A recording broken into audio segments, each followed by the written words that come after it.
And so, hello, I completed my master's in gender studies in 2020, and then I also completed my undergraduate degree in 2019 in gender studies. I was one of the few who went into my first year at Queen's wanting to major in gender studies. I also completed the certificate in sexual and gender diversity. As well, I also completed the undergraduate certificate in law.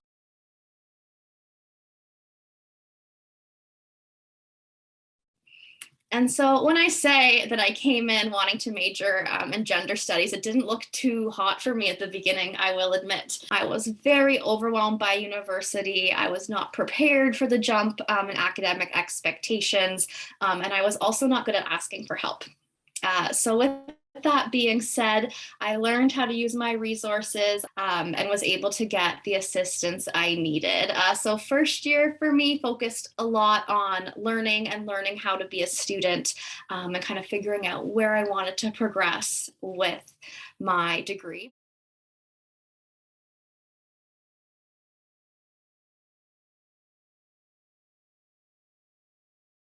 Summer before second year, I volunteered at the Summer Orientation to Academics and Resources. I also volunteered with the Sexual Health Resource Center beginning in second year. I volunteered for a couple of years and then ended up running for the position of volunteer coordinator, of course, dealing with subject matter that might be sensitive, right? Like sex and relationships and pleasure. So that was a really great experience for me, and showed me that I want to continue to work with kind of a peer education model. In my fourth year, I came across the position of sexual violence and bystander awareness student coordinator within the Division of Student Affairs. I nearly declined my second interview because I was overwhelmed. Ended up doing it, and I'm very glad that I accepted that position because I do still work in student affairs today in a different role, but that was the first position that really showed me the interaction of my degree and a paid job and my interests all coming together.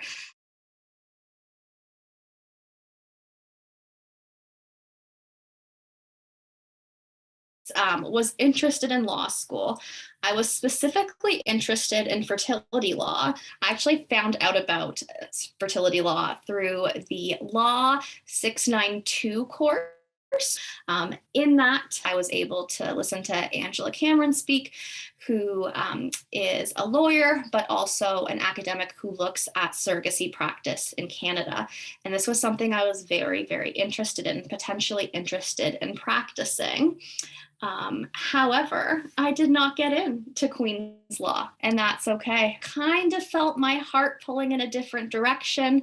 I had already applied and been accepted to the Gender Studies Master of Arts program. I did still practice on my topic of interest in my master's, so I accepted the offer.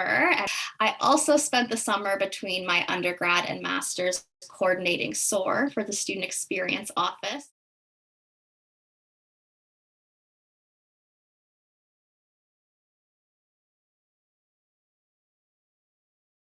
And now my master's. So the title of my major research paper was Surrogacy in Canada, Critical Perspectives on Labor and Compensation. So, and I know I did not want to go on to do a PhD after I completed my master's.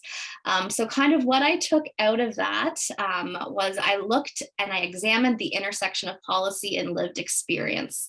I was also able to take a law course and a Master of Public Health course, which was a really neat opportunity. I also really enjoyed my TA-ship, but for different reasons than you might think. I learned I did not want to teach.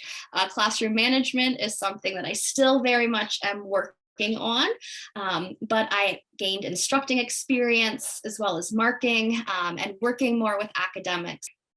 So going forward to lockdown, things were shifted a bit for me. So usually the master's program runs from September to September, but I actually finished up in December to be able to breathe, focus on what was happening on my life during a pandemic. As well, I began working full time for the Student Experience Office and then transitioned into my role with Student Academic Success Services. And then what I do now, so I work as the outreach and peer programs coordinator for student academic success services. I'm able to apply my gender studies degree in a lot of ways that I didn't expect to be honest.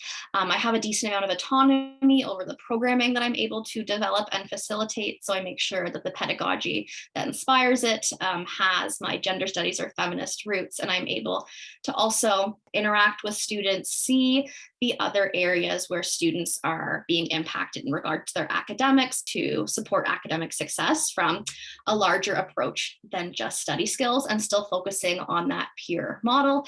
With that, I am one of the few people in my office that does not have a PhD. I am one of the younger people in my office. And so with that, of course, comes some unique challenges, but also a lot of really cool opportunities.